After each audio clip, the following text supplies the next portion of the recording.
You're listening to Finding Your Genius Zone with Dirk Nevelle. With the help of successful individuals across industries, Dirk breaks down the unknown parts of every vocation while highlighting the importance of finding a career where you can leverage your natural skills, passions, and interests. Now here's your host, Dirk Nevelle. Hey everyone, this is Dirk Nevelle. Welcome to my podcast. On with me today is a friend, Moya Skillman. Welcome, Moya. Thank you, Dirk, for having me. I'm really excited about today. Thank you. Moya, I'm super excited to have you. Moya and I, just a little history. I knew who Moya was. Moya actually went to school with my wife back in the day. And when I got into lending after technology, I was in a different career. Moya was one of the top agents, still is around. And I had a partner that went after Moya and her team. And so I kind of stuck back. I didn't want to step on his toes, but I've watched Moya and her team. They're just exceptional at what they do. And so I'm super excited to have her on because, there's different ways to do the job in terms of being a real estate agent.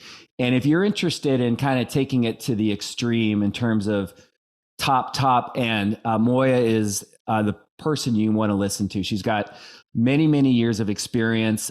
She came from a totally different background before real estate. So I think that's really important to touch on. But I will stop rambling. Moya, in your own words, what would you say, if someone, you had coffee with someone, how do you describe what you do and maybe get into a little bit about how you got into the business?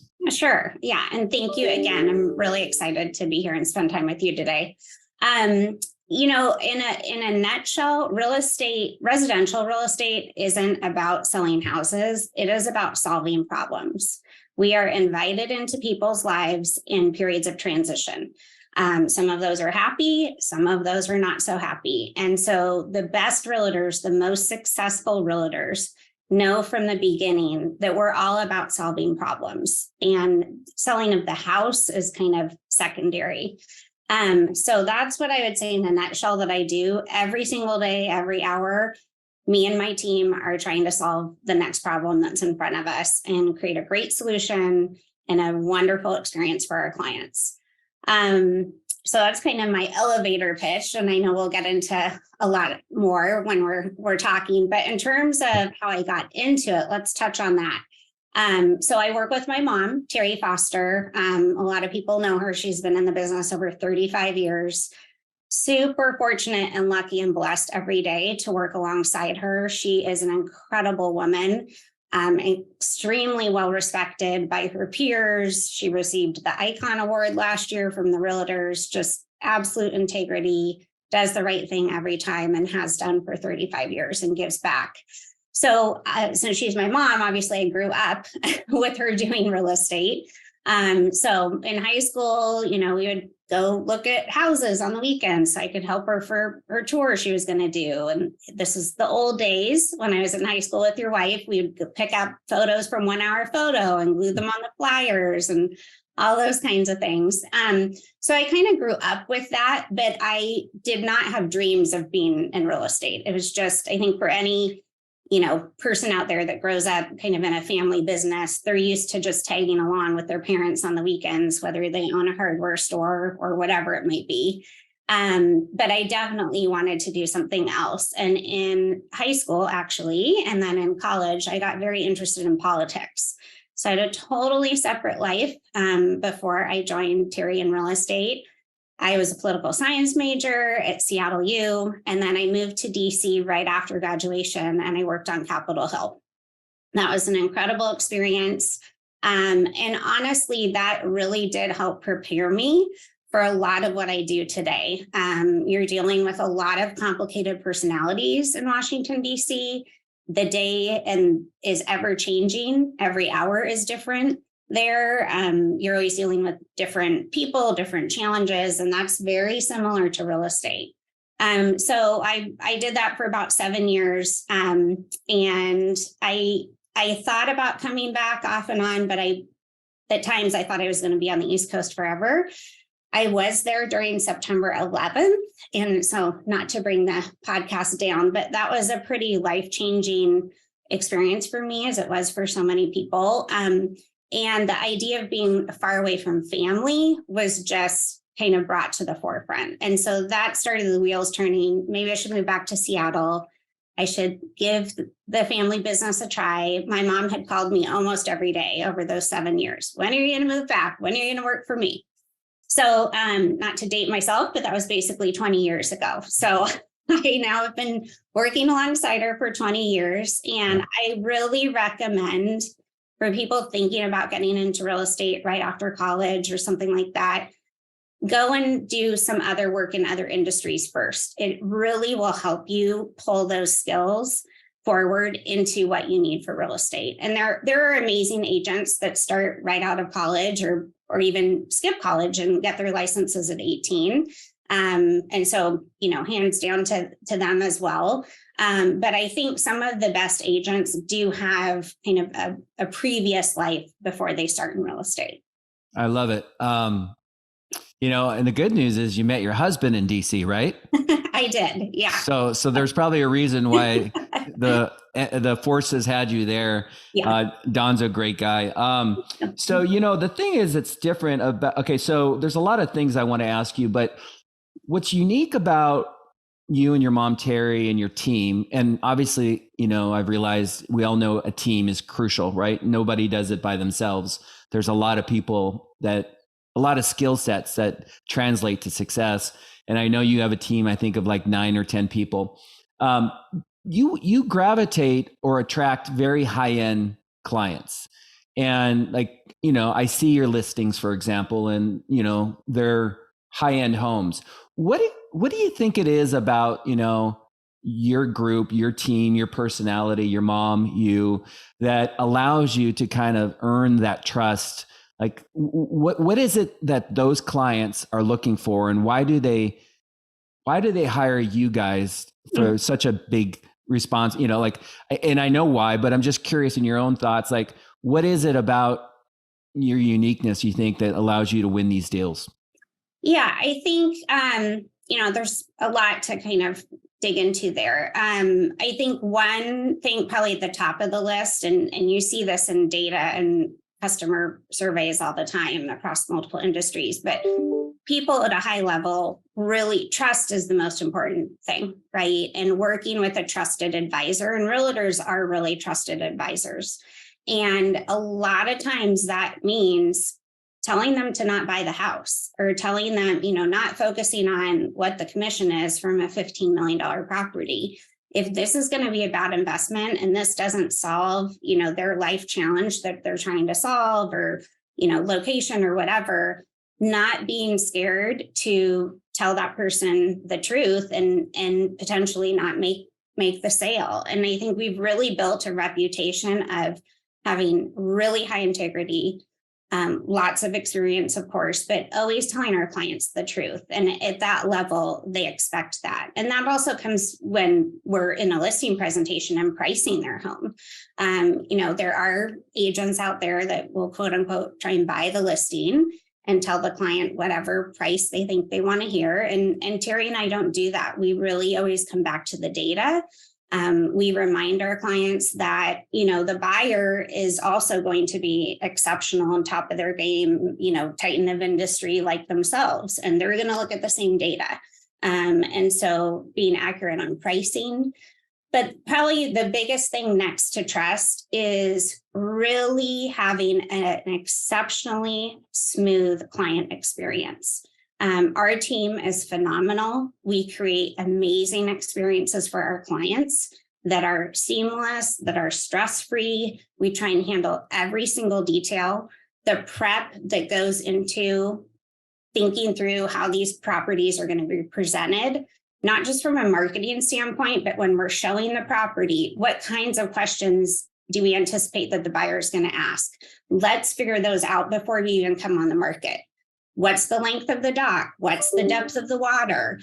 All of these things that the MLS doesn't require on an MLS form. So if you want to start working at a higher level, you have to really focus on the details, the management of that. Time management is a huge thing. All of those components really go into creating an amazing experience. So I think for us, we've just built a reputation over time, day in and day out, year after year, of being absolutely trusted advisors and creating a seamless experience. I love it. Great response. Is there one or two things you can kind of look back and there's a lot of steps, right? There's a lot of things you have to manage your team during the process. And we can get into that, but are there a couple that stand out that you would think maybe are the most challenging? Maybe on one project it's not, but what would you say the hardest part about a high-end listing is? Honestly, it's setting expectations at every stage. And it always comes back to communication. So little things we have a saying on our team, little things are the big things. So when we do a photo shoot, for example, we don't just say, okay, photos will start at 3 p.m. We tell them the expectations. We tell them, what we're going to do to plan for that ahead of time and the expected length of time. Summer is a great example of, obviously it's light here almost until 10 o'clock at night. So if you don't communicate to that client, we're going to start at 3. And by the way, we're probably not going to be done until about 10:30 or 11. And they have little kids. That family isn't going to be happy if they don't know that. And they show up at 7 to try and get their kids to bed. So I think setting expectations with clear communication and planning ahead that at every stage. So whether it's pre-listing, whether it's, setting up for a broker open, okay, we're going to arrive, an hour early to get everything set up. We're going to get all the cushions out on the outdoor furniture, all these things. Once we're under contract, you know this because you see this all the time. And this is why your team is so amazing. Communication with the lender and the listing agent is absolutely key. And the buyer's agent, that whole triangle. And obviously there's things that we can't ask, but from a communication standpoint, making sure that, okay, is the appraisal in, if it's not, how many more days do we have? And then telling the client that we just checked, the appraisal isn't in yet, it's expected in 2 more days. Things like that and communicating really set that client at ease, and then they're not stressed. They're stressed in so many other areas of their life.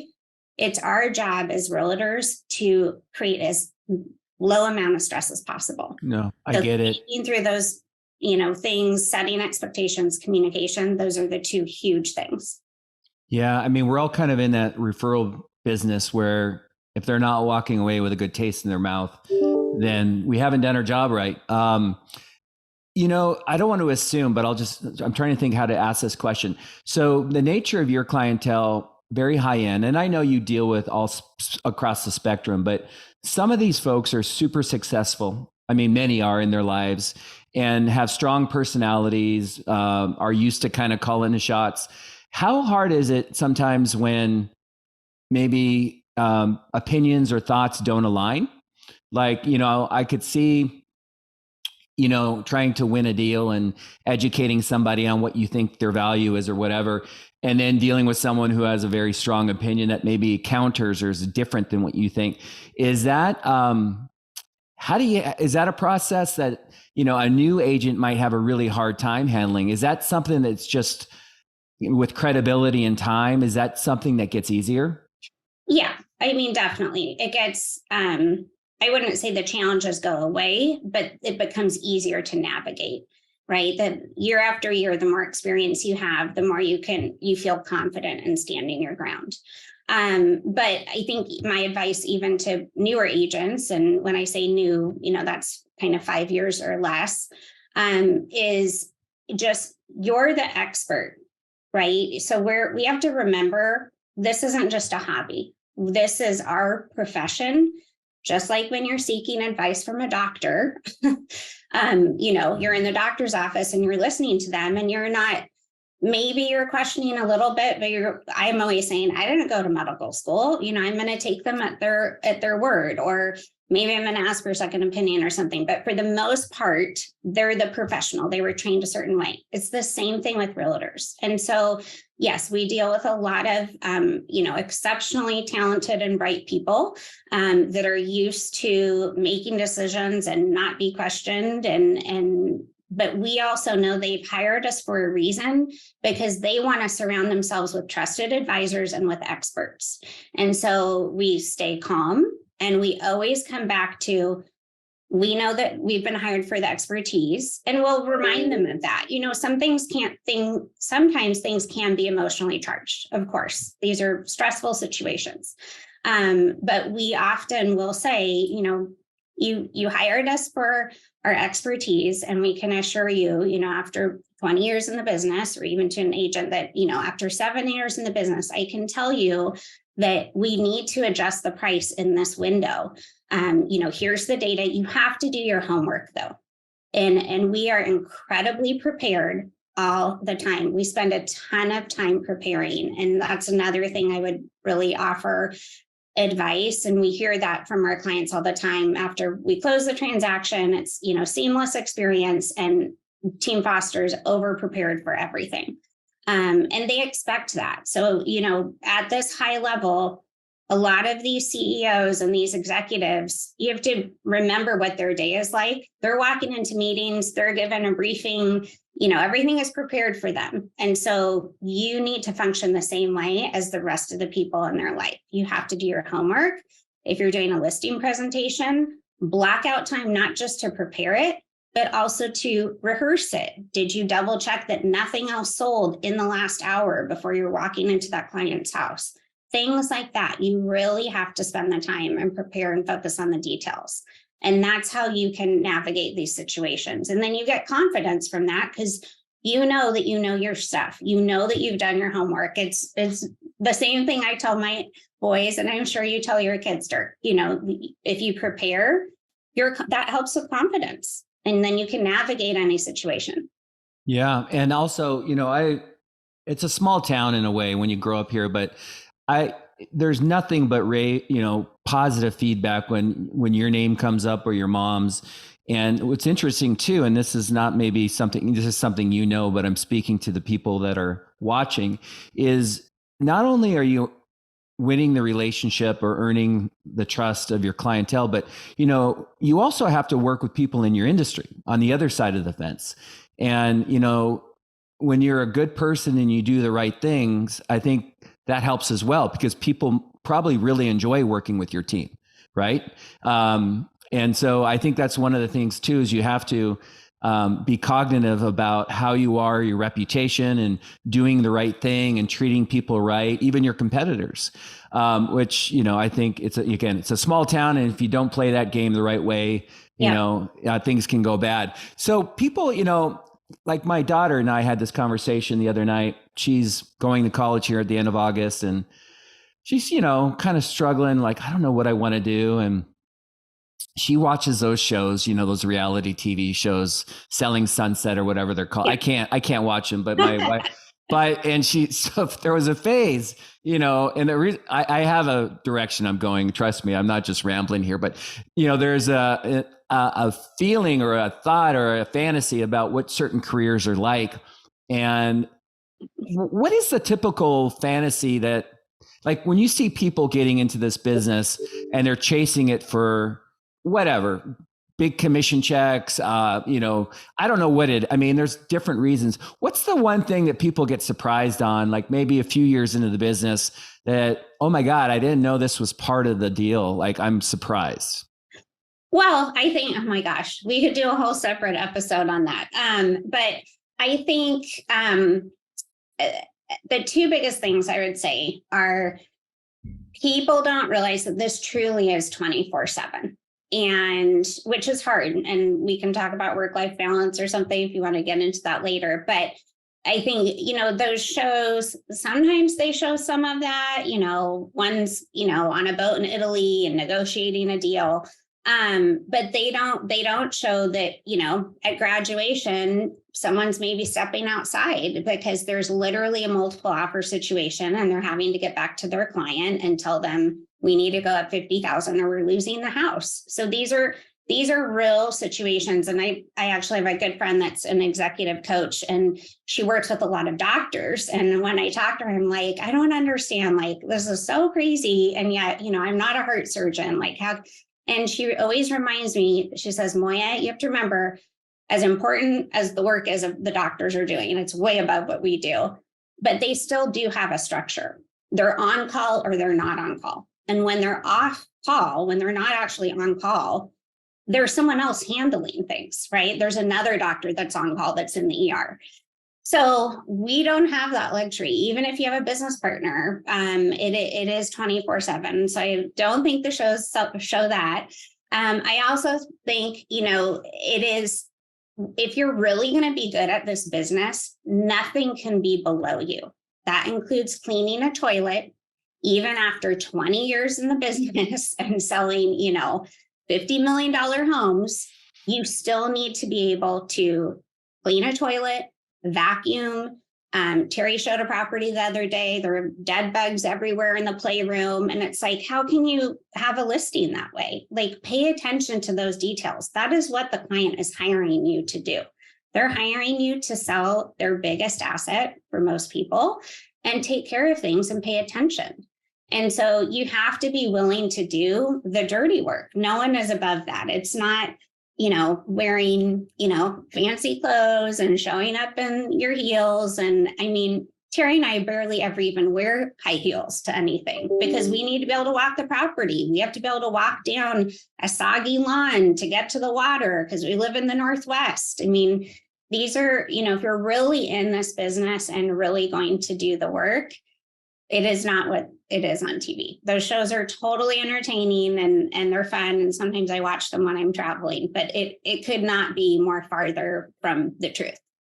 Yeah. I mean, I hear you and I'm listening, and it's like in any career, the why for you, which I'm going to ask here in a second, but like, it's not about the glamorous part. Like if you're doing the right career, if you're, in that flow where you love what you do, then it always comes down to, yours is do what's right for the client, do the little things, provide a great experience. I think that's really important to pay attention to because, if you don't have the right intentions, then maybe you're going to be, surprised and you're going to be like, I don't like 70% of this gig.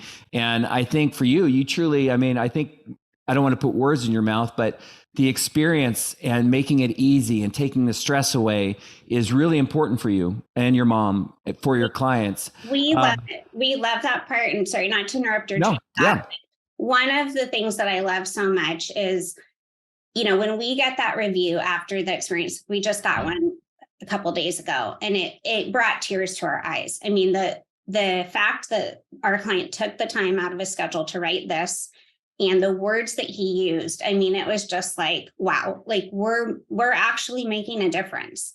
And the other thing I love is I follow a ton of my clients on Instagram, and seeing them post their, 5-year-old learning how to ride the bike in the driveway of the house that we sold them 2 years ago, things like that. And like, I helped make that happen. My team helped make that happen. Or helping, a client that is maybe going through a challenging divorce and helping them get that part solved and into their new place, whether that's a rental or a new house, and kind of start their next chapter. That is what makes it worth it. That's what makes it worth sometimes missing out on family things, sometimes, really, dealing with an 11 o'clock call, or we've even done, 1 a.m. calls. It depends, but it makes all of that worth it because you're helping solve problems and making an impact on people's lives. And I think the best agents, they understand that that's what this is about. And then it's the benefit, it's kind of a bonus that you're also able to make a decent living at it. But for Terry and I, it is never about the money. And half the time when people say, how much do you sell a year? We really don't know. We kind of know a rough estimate. And of course we could pencil it out and figure it out, but we don't have those numbers in our head because it's not about numbers. It's about solving problems and providing an amazing experience. You've been invited into these people's lives, and you should be absolutely grateful for the opportunity that you have that ability to do that. Yeah. There are a lot of options. And there are other great people that do what we do, right? Absolutely. So when we have the ability to earn the trust, it's the last thing I want to do is disappoint. So, and again, you're super humble. I'm not going to ask you for numbers, but just to give perspective to the audience, I mean, your team is ranked nationally, right? Yeah. I don't even, maybe you're even number one. I don't pay attention to the data like that myself either, but like you're up there, right? I don't know if you know what the number is, but we are. So Wall Street Journal partners with this company called Real Trends, and they put out the top 1,000 agents every year. I think it's coming out soon, actually. And so, yes, we are nationally ranked. We're always, among the top teams in the state, top agents in the state for Washington State. And then often we're in the top nationally. It kind of depends on, where the LA market is. Obviously their price point usually is higher than here in New York. But we're always in those top rankings. And we're grateful for the opportunity to be part of that group. At Compass, we are part of the top 100. And that's a really amazing group to be a part of. And we do get together a couple of times a year. And one of the things we love, I don't want to make this a Compass commercial, but we really do love that the caliber of agents that we're able to be connected with work at the same level. They care about their clients like we do. They care about that experience and being the trusted advisor. And so being part of that group, it's not about volume, even though we all do this really high volume dollar wise, but we all care about our clients the same way. I love it. That's a recurring theme, is the importance of having a great boss or a great environment, like company, right? So you might be in the right career, but if you're working for the wrong person or the wrong company, it might be a very different experience. So that's something to pay attention to as well. Yeah.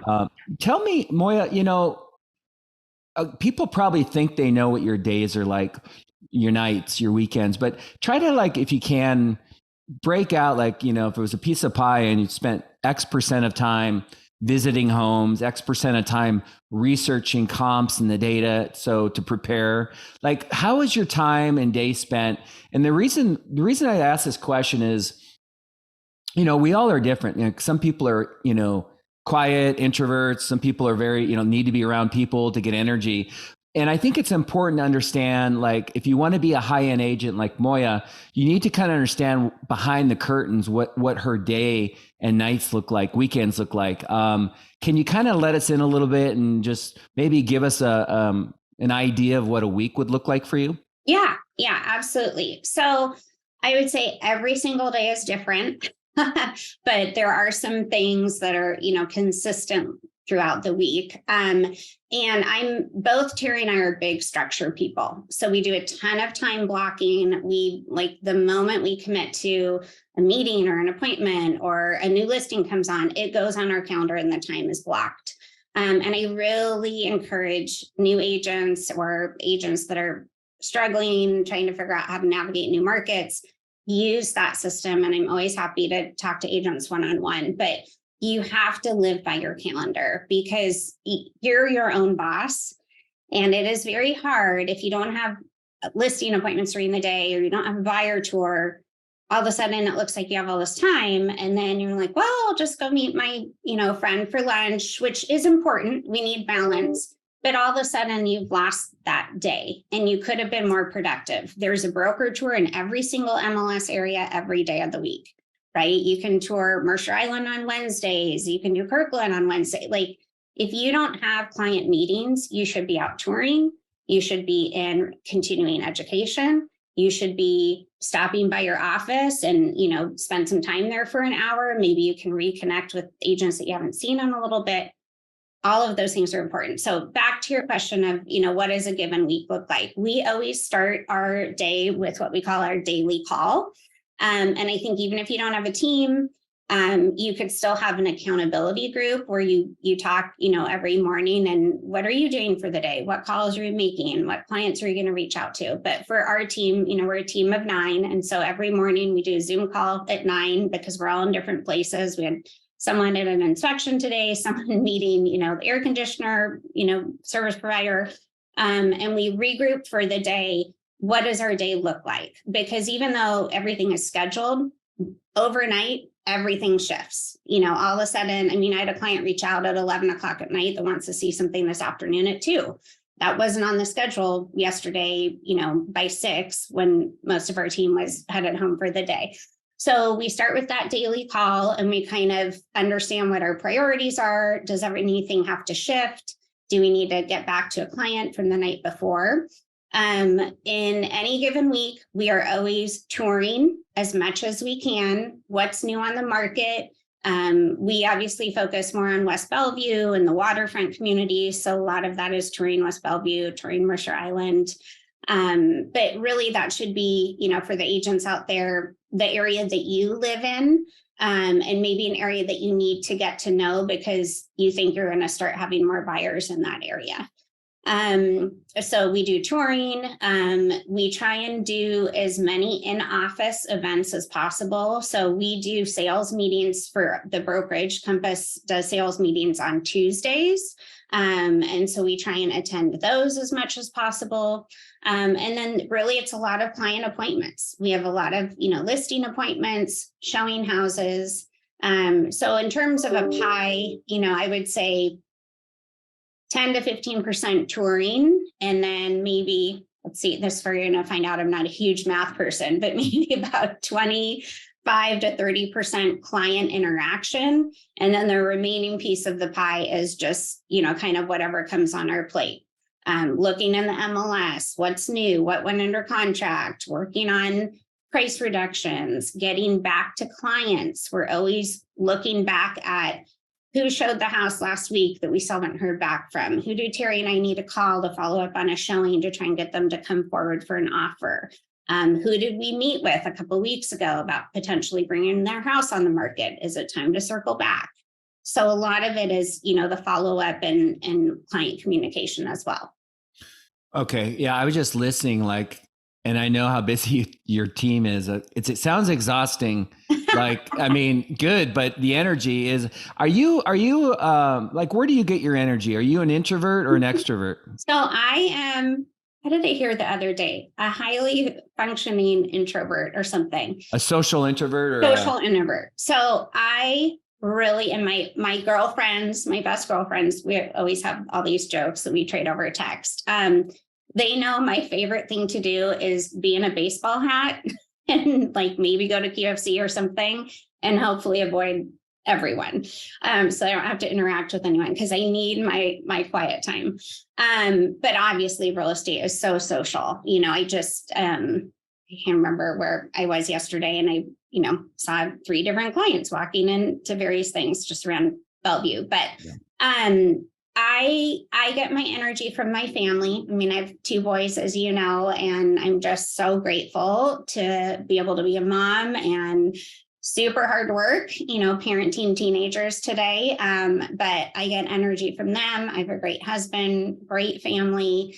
And I really do try, and I love being outside. So if I can get out for a walk, whether it's first thing in the morning with a girlfriend or even late in the evening, that kind of gives me new energy and helps clear my head. And I kind of come back even more energized. But I definitely need my quiet time too. Yeah. But I drive, just like every agent, we all live in our cars. And sometimes I drive in between appointments and I don't have the radio on. I drive in silence, which I think sounds weird, but it's time for me to just almost have stillness for that 20 minutes in between appointments. And that helps me reset as well. Yeah, I was just curious. With highly successful people like yourself, I'm an introvert. I'm very social. I can hang and talk with anybody, and I love people, but I love, hanging out on my farm or listening to music, or I love architecture. But I was just kind of thinking, because you have, it's a high end job that you have, a career. And so you need to charge your battery. And I know when you have opportunities to go, get your energy back, you're just a better version of yourself, and you have to shine. You can't, I imagine your clientele, you can't show up half-ass. You've got to be ready and prepared. And Anyway, what about like people that want to work with their husbands or wives? You work with your mom.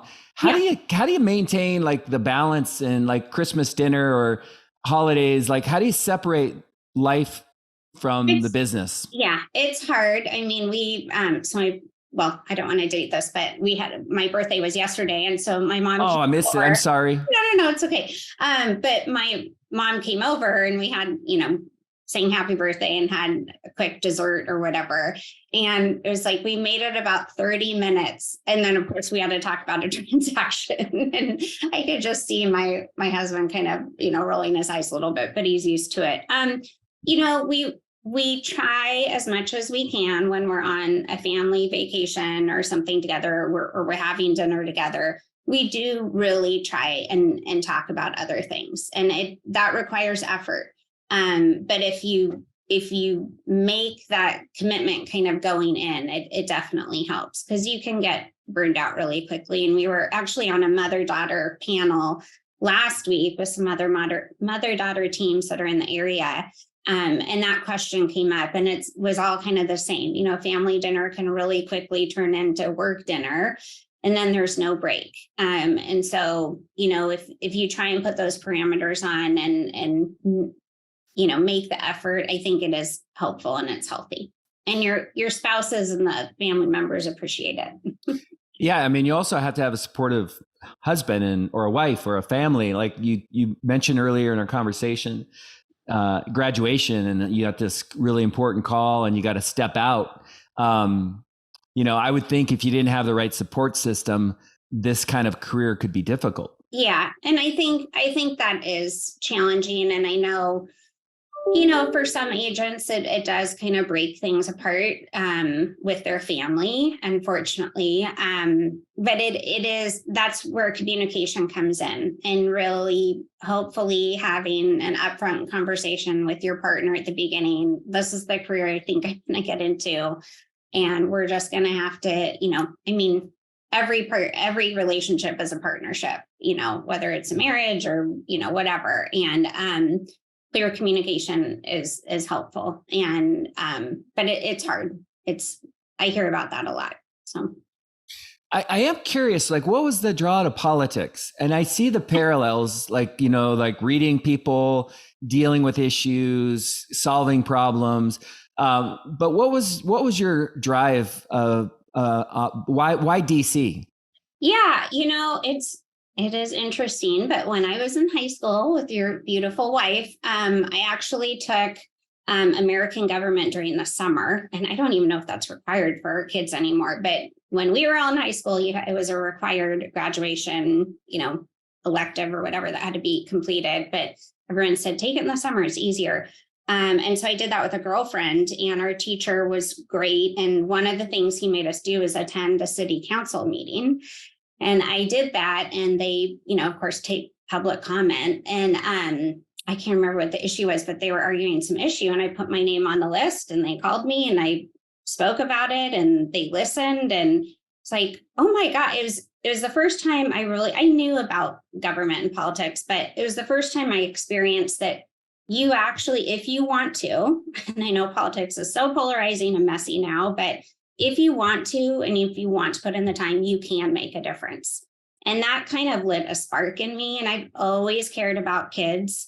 My mom and I have been very involved in the Boys and Girls Clubs for a long time. And I've just always cared about kids and their issues and how to, help kids in our country become, healthier and more stable and all those things. And so I was very interested in a lot of those issues, and it just became a passion of mine.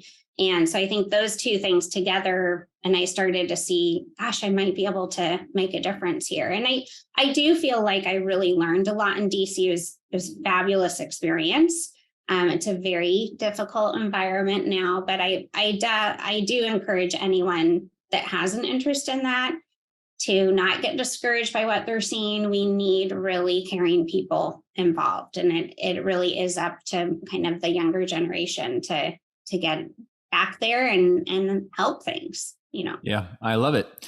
And I mean, you're on the board of my old high school, so you're still kind of in the world of politics. I have trouble saying no. Yeah, yeah. No, it's great. I mean, you're still involved. I think that's awesome. And like, I'm thinking like, one of the questions I ask my guest is like, what is it that you get out? Like, what are the non-negotiables that you need and want out of your career? And really, it's a question about like, what are the things you get out of, if someone wants to be a realtor, what are the things you're going to get out of that career? And like, I'm thinking like going into politics and going into real estate, very different. Like I like freedom, no cap on compensation, like total upside. To me, it feels like two very different environments, like a different experience of life. What do you get? Like, what are the ones that are really important? Like maybe two or three that are present in your current career that like, if you're going to be in real estate, you're going to get these things. Like, I don't know, is freedom important to you? I think, yes, I think being your own boss. I mean, yes, we work 24/7, but you still are in control of your life. And so last year, for example, I took my family to Europe and I was totally scared to do it. It's like, how am I going to be away from my clients we went for about 2.5 weeks.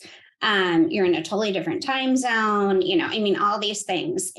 But I was able to do that. I was able to afford to do that. I feel really grateful that I was able to do that. But I also didn't, I didn't have to ask anyone for time off, right? I had to really plan ahead, figure out how and there were some times that I got up, Seattle time to do calls and that was fine. But this career allows you the freedom to make time for family. And, I'll be in your shoes next year. I have a junior that's about to be a senior here in a couple of days for next, year.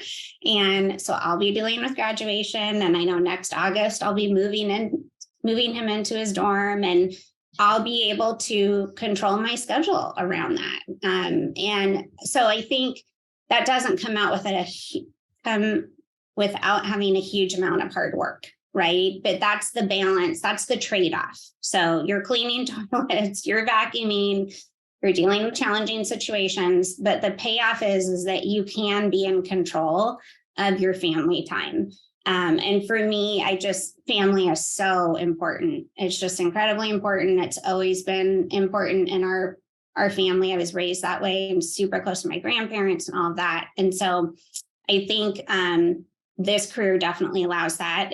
Yes, unlimited income, but it does cost money to be in this business. And I think that's another thing I would say to some newer agents or agents that are in the business, but they think they want to make the jump to luxury. It costs a ton of money. I mean, if someone saw what we spend on photography and videography, they would probably pass out.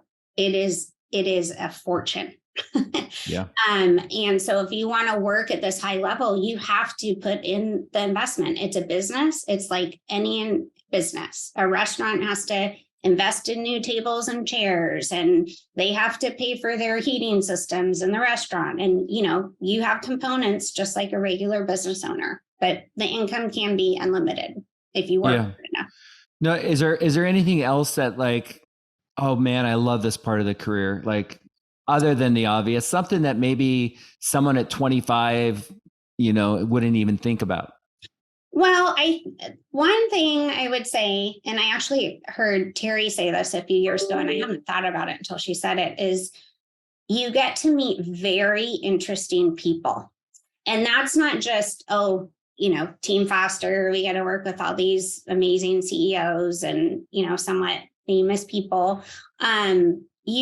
In real estate, you really get to meet very interesting people regardless of price point. You are meeting very, entrepreneur leader like minds. You're meeting really interesting doctors. You're meeting, one time we met someone that made the plastic inserts for cereal boxes. Didn't even think about that being a business, or that someone, kind of created that and had a plant, and that's where they made their money. things like that are fascinating to me. There are so many different types of businesses in this world. And so it is fun coming into contact with people that have very interesting backgrounds, that have lived in other countries, and what they do for a living. And so that's something I hadn't really thought about before. And Terry mentioned that, I think, when she was teaching a class a few years ago. I'm like, you're right. We have very interesting people we get to meet. And I don't know what other career really would put you, at the cross section of that. I mean, you get to work with mortgage people, which is really cool. Yes. Okay. So as we wind down, there's a couple questions that I always ask my guests. And one of them is so I know you went to Sammamish and then Bush before that. And then I apologize, I know this, but college, where did you go? I went to University Prep, not Bush. I'm sorry. The University Prep people would be mad. No, I'm just kidding. Bush is a great school. Yeah. I went to Seattle U. So I went to Seattle U, was a political science major, graduated on a Sunday. I think it was Sunday. It was either Saturday or Sunday, but I took the red-eye flight that night after graduation and flew out to DC and started work the next day. Remember, you told me that your mom must have been like, what did I do? Yeah. Why are you leaving? But if you could go rewind the clock, would you do anything different? I wouldn't, but I'm a very forward thinking person. That's how my grandfather was. That's how my mom is. Every experience you have, every relationship you have, and I tell this to my kids all the time, it is just a building block for where you're headed. And we can learn from every experience, and everyone is on a journey. You're on your own journey. And I think this is really important for kids today to hear this, because with social media, they're constantly comparing, so-and-so is doing this. And, we see this all the time in sports, right? Especially that so-and-so did this and now they're going here, and everyone has their own journey and their reason that they're on that path and that journey. And no experience is a bad experience. It's, you learn from it. And if I didn't have the path I did, I wouldn't have met my husband. I mean, I have an amazing husband. He's an incredible dad. Like, I just am grateful every day, how big of a participant he is in their lives. And so I wouldn't change anything. I think the experience I had helps me with my clients. And just overall, it's kind of a wild path, because I went to different schools, I met different people, spent time on the East Coast. I encourage people to, as hard as it is to send our kids away to college, I think it is good to see that there's other parts of the country out there that have other types of people. I think that helps them become better people. So, yeah. I love it. I agree. Is there so let's just say real estate was off the table. Let's say you did something and they kicked you out, or what? I'm just kidding. But is there a dream job? Like, if you could do anything? And I like this question because sometimes I'm surprised. Sometimes I get a safe response. No, I'm doing it, but I'm not going to let you off the hook. If you couldn't do real estate, is there something that you dream about, that, God, if I could do this, I would just be really, really happy? Yes. So there's two things. One, I love organizing, which I get to do a little bit kind of, through staging and helping clients declutter, but we have an amazing person on our team that helps with a lot of that. But I do love organizing. I love cleaning out a closet. And I've been that way since I was little. I would rearrange my room all the time when I was like 5 years old, and clean things out and sort and all of that. So I'd probably be a professional organizer, or I also love commercial construction. I think it is fascinating to see how these huge buildings are built.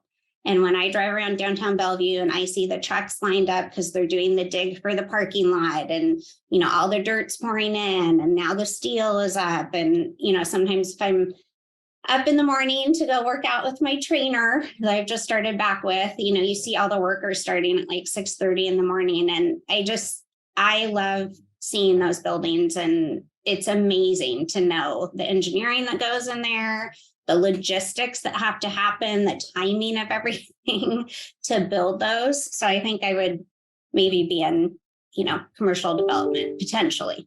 I love it. I know this is a random question. There's a book called Devil in the White City. Have you ever heard of that? No. It's coming out. I think Keanu Reeves is going to play it, or Leonardo, but it's a true story about the Chicago World Fair. Oh. And it gets really into like the construction of these huge buildings and the timelines and it was amazing. They pulled it off, but I don't know, maybe it's fiction, but not, and maybe it might be a good little balance for you on a weekend. It was really interesting though, because it really got into what you're talking about. Before we end this, is there anything, Moya, you understand what I'm trying to do with this podcast is I think a lot of careers, many don't really understand what it is they do, or understand what like the life that comes with it. My dad was a pilot. He was gone a lot. When I was 24, I didn't realize how important freedom was. I wanted to wake up with my kids and coach all their sports, kind of like your husband. I didn't know that at 25, but is there anything that I didn't ask you that kind of falls in line with advice that you might want to leave with our audience? Yeah, I do. Let me just touch on two quick things. So, because you did mention it a little bit earlier, but the importance of relationships with your colleagues, meaning other agents. We're all competitors, but we're all collaborators too. And one thing that Terry has drilled into my head over my entire career, and she absolutely lives by, and I think it's why she got the Icon Award last year, is she has always treated every single agent like they're a client, basically. And what that does is that earns the respect of the buyer community the buyer's agent community. We just closed a transaction this morning, and some of the reviews we get from the buyer's agents are on level with the client reviews. We make it an incredible experience. We're always kind to them. We never make them look bad in front of their clients. We always are willing to share information. If an agent calls and says, what's that going to close for? Often we won't say the exact price, but we'll tell them a range because we know that that's helpful for them. So please, please, please be a good agent and collaborator with your fellow agent across the industry, not just in your company.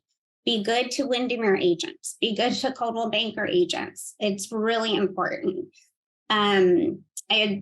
I would say that. And then also, I really am kind of an open book, open door person. I am happy to meet or take a call from a new agent or someone that's been an agent, but they're kind of struggling and help with a little bit of, mentoring or idea sharing. Terry and I just really believe in giving back to the agent community and how can we strengthen, everyone together and rise the industry up. So. No, I love it. I know you're a really good person, and I think it's a small world, and if you don't behave the right way, I think eventually it can hurt you. And I think if you do the right thing, and I've seen it being in lending for 20 plus years, even in my industry. So Moya, thank you so much. Really, really happy to have you on. I know you're very busy, so I appreciate you taking the time, and thank you. Thank you. It was a great time to spend with you today, and I really appreciate the opportunity. And I respect you and your team so much. And anytime we work with you, it's seamless for us and our clients. So thank you so much. Thank you, Moya. We'll see you around. Okay. All right. Bye.